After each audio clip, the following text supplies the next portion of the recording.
Hello everyone, before continuing with the water chapter, I just want to share something. Just want to reply to all of your queries regarding the practical writing. Again, I am repeating, we do not have projects, we have practicals as internal assessment, and for that what you need to write, that is already provided previous week. You check the PDF section, there I gave the PDF of identification of gases. I guess 9 or 10 gases are there.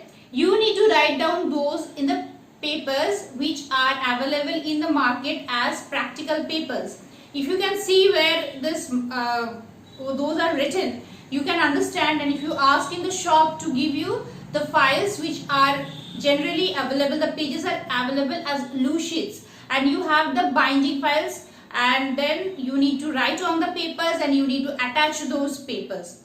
So you can keep on adding more. You have the covers, you ask them, they will give you. You just ask them that to write file, the binding file, that not the binding ones, but which can be added, the pages can be added. It is attached with the thread that you need to purchase, where you have removable pages, or you can add the pages as needed. Including class 9 and 10, we have the entire internal assessment for your ICSE. Next year when you will go for ICSE, you need to have these things as also. It's not that 9 over means these are over. This what you are starting right now, that is in class 9, in the same file we will be keep on adding. This is first part I have given. You will get a second part of this also at the end of this year, that is at the annual part. Then in class 10 again you will get some writing. So all those together, starting from now till class 10, whatever you have, everything combining, you will have ICSE internal assessment. And stepwise we have here class 9's assessments. So you need to write on those files. Now coming to the water chapter, I hope it's clear to you all, and no PowerPoint presentation, nothing, you need to write on the file. Now coming to the water chapter, previous day we ended with hard water, soft water, those concepts. So today we will check that removal of hardness of water, temporary and permanent. These two processes we had in class 8 also.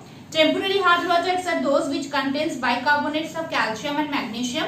So if you need to remove the temporary hardness of water, we need to boil, and we are using the method boiling. So if we have calcium bicarbonate, then if you boil it, the CaCO3, that is calcium carbonate, gets deposited, carbon dioxide and water, and calcium carbonate what we obtain as a residue that can be filtered, and we get as a filtered temporary hard water.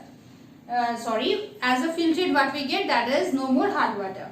And next, if we have suppose magnesium sulfate as permanent hard water, we contain sulfates and of magnesium and calcium, sulfates and chloride of magnesium and calcium. So magnesium sulfate, if it is present in the permanent hard water, we add washing soda to it. So by adding washing soda, we can have a double decomposition type of reaction, where magnesium carbonate forms a solid part and sodium sulfate, and magnesium carbonate, as it is obtained, that will be filtered and it will be removed, and the hardness can be removed in this form. So that was up to that water chapter. I am coming to the discussions on the question answers. Before that, just to remind that as we are completing this chapter, some question answers I am attaching also. You need to prepare this chapter for the revision test. So water chapter revision test I will be taking next Tuesday, and then you will more clearly will understand about the type of question that comes from this part. We started with water chapter from the structures and the concepts, that why water is called universal solvent.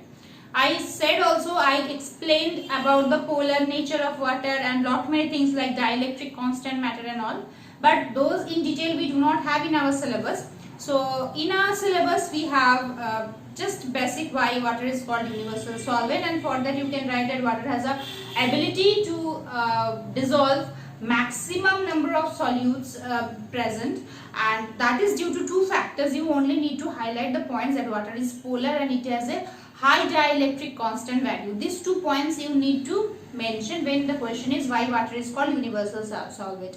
Along with that, you can write that it can dissolve maximum number of solids, liquids and huge number of gases.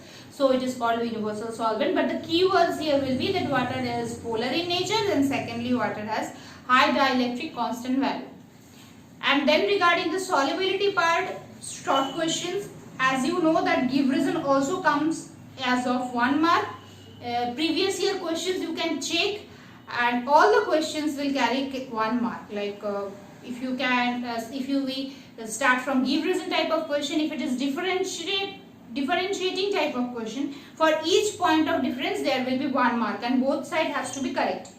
So distinguishing chemically type of question, that is also of 1 mark. Then we have fill in the blanks, we have multiple choice type of questions, we have reactions and observations, reaction 1 mark, observation 1 mark. So in this form we have all those this type of question that we have generally in class. Previous class also you have seen that how question comes. Don't get panic as you don't have book. Again I am repeating, we have class 8's book. We can refer to that book because these all topics were there. Next day some more question answers I will discuss, and then I will start the chapter 4, that is atomic structure, I guess. Till then, take care and keep revising this chapter for the revision test. Bye.